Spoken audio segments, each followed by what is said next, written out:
So, vision as the cause behind all, I'm not so sure about that. But vision as an idea, or a visit from, get this, from the intuition fairy. The intuition fairy came and visited me. And I'm going to trust that intuition.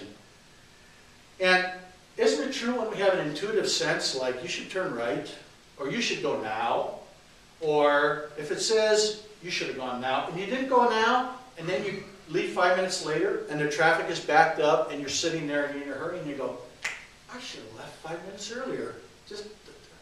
It just feels like, oh, I should have listened to myself. I knew I would have been right. So, if we get that intuitive feeling, we go forward and everything seems to be pretty good. But what happens if the intuitive feeling isn't there? Then what do we need to do?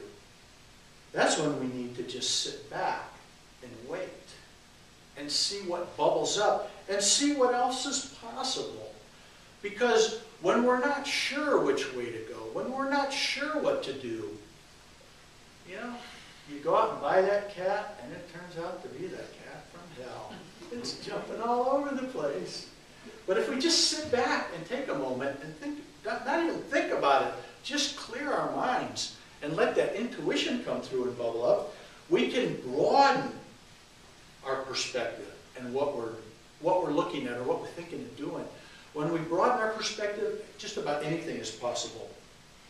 And we try to do that here at the PLC. Open ourselves up to what else is possible, what else is out there, and how can we take what we have and improve on it or make it better. So, talking about making things better, I'm sure maybe a lot of people here, most of the people here remember the old-fashioned radios.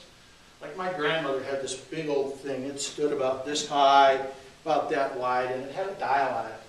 And it had all kinds of things that didn't work on it. Like it had a police band, and when we turned that thing, it would just go woo, woo, woo, woo, woo, woo, woo, just make weird noise. We never heard a police report ever. And it was supposed to have this shortwave radio thing, and we tried going there, and we couldn't hear anything. But the actual radio portion of it, like AM radio, you could turn it, and you could dial something in, and you would hear, hey man, there it is. But after a couple minutes, it might start getting fuzzy, and then you'd have to get there, and you'd have to dial it in again a little bit more, get in, now it's clear for a little bit, okay, that's great. After a little while, it'd get fuzzy, and we have to get in there and dial it in again. And that's kind of how we are. You know, we get dialed in, and we get to that point where we think everything is great, and everything is fantastic, and everything's going my way. And then something happens where all of a sudden it starts getting a little fuzzy again, and maybe we come back to our center, and everything's feeling good again. Maybe we go the other way, but we're always in that state of flux. Now, there are some people, I think, who are more like these new digital radios, where you just press the button, and boom, it happens. It's there, and it doesn't fade, it doesn't get staticky. And people, I think, like Deepak Chopra are like that. I think he's like the digital tuner. You can just push his button, and he comes right on. There's no questions. He has an answer for everything. And one time we had the pleasure of watching him debate some traditional religions on PBS, and he's telling them, no, you're wrong. That's not the way it is. And they're going, oh no, you're wrong, and that's not the way it is. But he was so firm in his religious practices and his rituals that he was confident in what he was saying, and he wouldn't back down at all, and I think that was great. So when I find something written by Deepak Chopra, I feel pretty safe about saying it, because I don't think exactly like he does, but I admire him for the work he's done. So, he had a book that came out recently. It's called Reinventing the Soul, and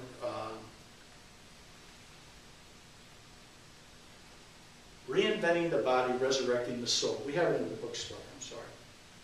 But he talks about vision in there. And he's got a passage that says, the miracle is that by dedicating yourself to a vision, you are swept up into the cosmic force of evolution itself, which has no beginning or no end. And that whole passage came out of him talking about his life and how he was a young physician, and he had a family, and he had children, and his life was just chaotic. And he needed to find a way to get away from all of that. So he turned to spiritual practices. So he turned to meditation and a list of other things. But meditation was probably the biggest thing, as Joanne was saying. We can clear a lot of things with that. So I really like that. And I looked a little further in the book, and he talked about a thing that's called new vision. I thought, oh, I want some new vision. I'll take some of that. So the new vision is what he says is creative, and you can cultivate it every day. So I'm thinking, oh, well, that's like a garden, you can cultivate your garden, you can grow, and, maybe a little baby step every day, and I can maybe get where I need to be. So he says to apply this kind of vision to yourself is, can you look at your child or your spouse, and can you see their essence and know them instantly and immediately? No, I'm not there. But I can get there. Can I transmit love with a glance? Or can I feel love just by looking? I'm thinking, no, I'm not quite there yet either. I still have some work to do.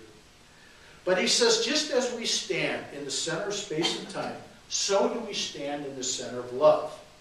And there's nothing that we need to do. New vision just comes from the awareness of who you are. And when you renew your commitment to having eyes, that you will have them opened and you will see. So, that whole idea of, can I look at someone and can I see that they're loved? And can I, if I know that I'm loved and if I'm transmitting love, then I will pick up on the love that they have and the love that they're transmitting. And I'd like to go more into that love, but then I'd be stepping on Angie's foot, because next month the theme is love. So with that, I'll say thank you very much. And so